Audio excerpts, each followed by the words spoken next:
Allah dawuh wonten Al-Qur'an, Kul innal mautal ladzi tafirruna minhu fa innahu mulaqikum. Katakanlah, yang kematian itu kamu lari darinya, fa innahu mulaqikum, maka sesungguhnya kematian itu akan mendatangimu, akan menemuimu. Kula gadah kanca seniman niku telu, cedhak sedanten. Meninggalnya semuanya umurnya hampir sama, cara meninggalnya sama. Yang pertama, almarhum Bugiakso, cucune Jenderal Sudirman. Ramadan tasik ngaji kalih kula. Hamin 1 Lebaran saya berangkat ke Taipei, saya ada pengajian di Taiwan. Saya ditelepon, Dimas di mana? Saya berangkat ke Taiwan, ada pengajian bersama teman-teman TKI. Ndang kundur kula kangen kalian jenengan. Pagi harinya beliau masih sholat Id, siang harinya masih menerima tamu, malam harinya masih bersama anggota keluarganya nonton film di bioskop. Malam hari jam 11 dahar rawon, masuk kamar tidak ada, mendadak. Yang kedua, juga sahabatnya almarhum Mas Didi Kempot, almarhum Ki Entus Susmono, Bupati Tegal. Setiap sebulan sekali beliau datang ke tempat saya untuk ngaji kitab hikam. Habis asar beliau masih pengajian, mendadak masuk rumah sakit juga tidak ada. Dan yang ketiga, hari ini yang sama-sama kita hadiri, Mas Didi Prasetyo. Umurnya hampir sama, 52 masuk 53. Makanya nyuwun sewu, itulah saya sering mengatakan umur niku rahasianya Allah. Mati syaratnya tidak harus tua, mati syaratnya tidak harus sakit. Bila senajan tau Pak Kiai luwih tua tinimbang Gus Miftah, Gus Miftah luwih tua, luwih enom daripada Pak Kiai, bisa jadi sing mati Pak Kiai riyen. Bisa jadi. Dan kula niku lak ketemu kali almarhum Mas Didi Kempot niku teng pundi-pundi guyon. Saya sering mengatakan tak dongake ki Mas Didi Kempot panjang umur. Amin. Tegese wong sak donya mati Mas Didi Kempot urip dhewe. Ampun ngoten ta, Gus. Biasa.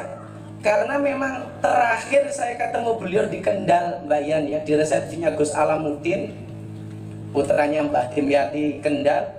Kita juga guyon.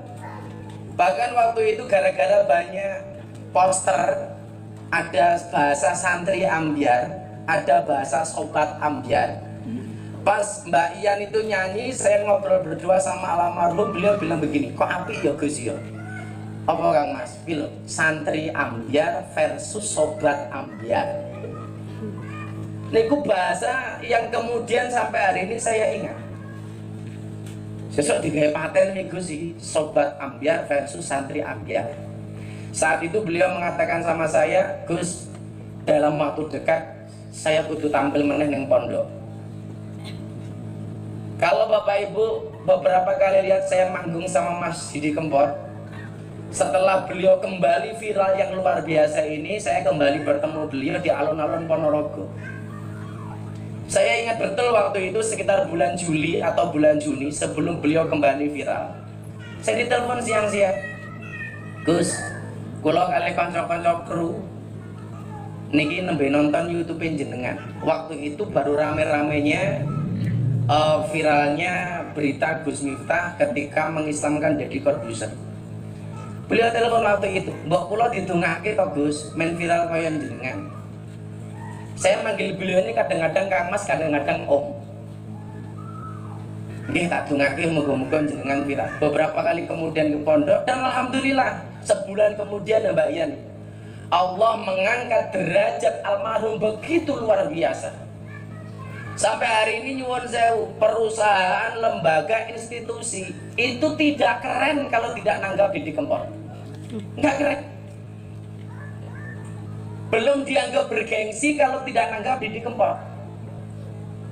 Sampai kadang-kadang saya guyoni sama beliau, Om, napa Gus, ono isu jarene jenengan reso mlaku. Lah ngopo? Soalnya kekesalan bareng lewati sewu kutong. Ini gojekan saya yang sering saya sampaikan kepada beliau. Maka kemudian ketika kemarin saya harus berangkat ke Jakarta karena saya ada undangan Pak Menteri Perhubungan harus masuk kantor. Pertama kali setelah beliau kena corona dan akhirnya sembuh, saya baru masuk hotel, saya mau tidur. HP saya penuh dengan telepon WA yang mengkabarkan beliau telah berpulang. Sampai akhirnya 2 hari 2 malam, karena saya merasa begitu tahu beliau, saya tidak tidur. Karena saya nggak bisa tidur, nomor 2 dikejar sama wartawan tentang kepribadian almarhum. Saya teringat dengan apa yang disampaikan oleh Mbah Imam Zubair. Beliau mengatakan apa? Salah satu ciri orang baik itu meninggalnya hari Selasa. Bapak Ibu masih ingat Mbah Mun meninggal hari apa di Mekah? Selasa. Saking cintanya Mbah Mun dengan hari Selasa, pondoknya Mbah Mun itu diliburkan hari Selasa. Dan hari ini kita menjadi saksi bagaimana kemudian Mas Didi Prasetyo dipanggil oleh Allah juga pada hari Selasa. Dan luar biasa di bulan Ramadan. Ini karena sudah niat, maka umroh beliau ini menjadi wajib, Mbak ya. Artinya baik keluarga maupun saya besok kalau saya berangkat umroh, saya niatkan untuk umroh badal almarhum Didi Prasetyo. Karena beliau bilang sama saya, Gus besok kalau dikancani umroh. Ini akhirnya beliau berpulang pada hari Selasa, satu hari yang dikatakan baik oleh almarhum Mbah Maimun Zubair, dan kembali pada bulan Ramadan. Kita nggak bisa minta.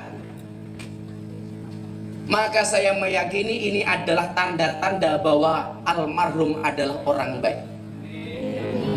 Orang baik kembali pada hari yang baik, di bulan yang baik, kembali kepada yang maha baik. Dan saya meyakini almarhum ditempatkan di tempat yang sangat baik. Maka hari ini Mbak Yan barangkali bersedih, berduka, tetapi jariah yang ditinggalkan oleh almarhum, terutama bagi para jomblo-jomblo itu luar biasa. Dan akhirnya kemudian lagu-lagunya almarhum ini menjadikan pengajian saya bersama anak-anak milenial tuh banyak kuat-kuat ambiar. Saya telepon-teleponan sama beliau, Mas, aku ki gara-gara sering ngokil lagumu, saya ki oke kuat-kuat ambiar ya Mas. Contohnya apa Gus?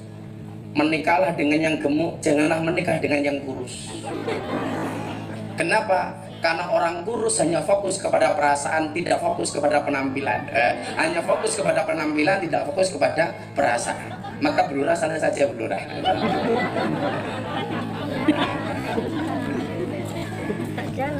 Saya nggak mau beliau ini berlarut-larut. Setiap WA saya atau DM saya di Instagram, anak santri saya nggak berhenti Mbak ya untuk mendoakan almarhum. Tadi saya belum berangkat ke sini. Kita bersama-sama doa 7 hari untuk almarhum. Tak boleh ke ingkung songo Mbak ya. Karena saya dulu pernah diskusi soal ingkung dengan almarhum. Maka saya bilang sama istri saya tadi pagi, panggil Beb.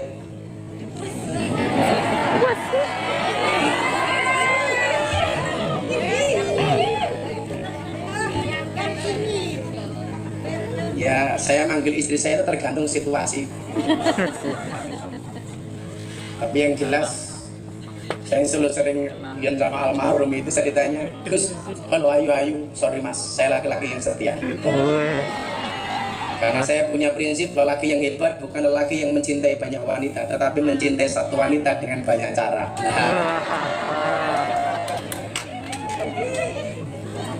Sampai kemarin ketika Kompas TV itu mau tribut kepada almarhum, kebetulan saya dekat dengan Mbak Rosi gitu. Karena Mbak Rosi punya kenangan yang luar biasa. Salah satu jariah almarhum adalah donasi ketika beliau nyanyi dari rumah, menggalang donasi 7,3 M dalam waktu sekian jam. Coba kita bayangkan. Dalam waktu sekian jam 7,3 M. Dan saya melihat kepribadian almarhum ini tidak berubah. Sebelum kembali viral seperti ini, biasa-biasa saja. Dan setelah viral juga biasa-biasa saja. Nomor HP-nya ditelepon masih biasa, ya diangkat. Setiap kali beliau punya kerentak telepon saya ya biasa, nggak berubah sama sekali. Beliau mengatakan matur nuwun ya Gus, jenengan dongake kula terus. Iya Mas. Artinya apa? Kafa bil mauti wa'idun, telah cukup kematian itu memberikan nasihat. Memberikan nasihat. Saya ingat betul kalau beliau ke pondok, kalau Mbak Yan masih ingat, diaturi masuk ke rumah itu beliau melekaran di depan rumah saya. Padahal jamaah yang datang ke pengajian pondok saya itu orang 10.000, orang 7.000. Beliau duduk di depan rumah kelekaran sama jamaah waktu itu, foto-foto sama jamaah. Gus, mulai ndelok kopi teng mriki mawon. Betapa sederhananya seorang Didi Prasetyo. Maka malam hari ini saya sampaikan, Didi Prasetyo boleh fana, tidak ada, tetapi Didi Kempot akan Bapak abadi. Akan tetap abadi. Orang yang tidak paham bahasa Jawa terhibur dengan lagu-lagu beliau. Saya punya kawan dari Batak itu, melu nyanyi pamer bojo. Kamu paham? Enggak. Enggak paham. Tapi menghayati. Bagaimana Bu Lurah yang paham coba? Kalau Bu Lurah sukanya lagu beliau apa Bu Lurah? Suka semua. Kok gelemang tak Bu? Aduh kayaknya beliau.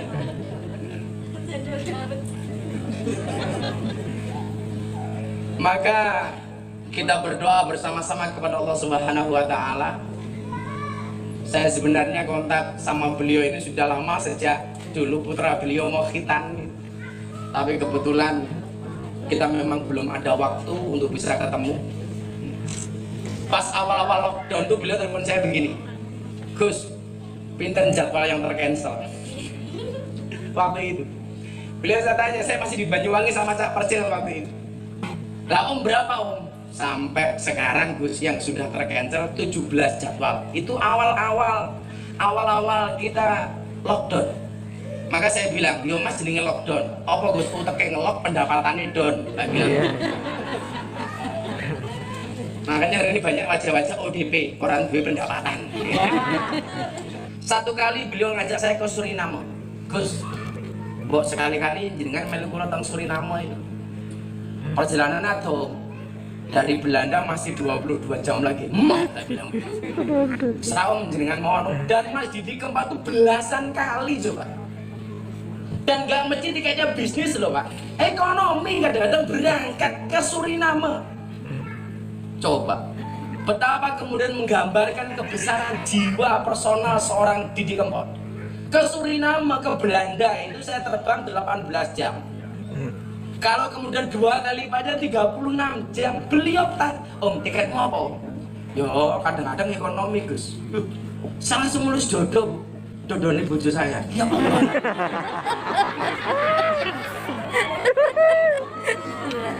Soalnya aku Mbak Yan guyu seneng banget.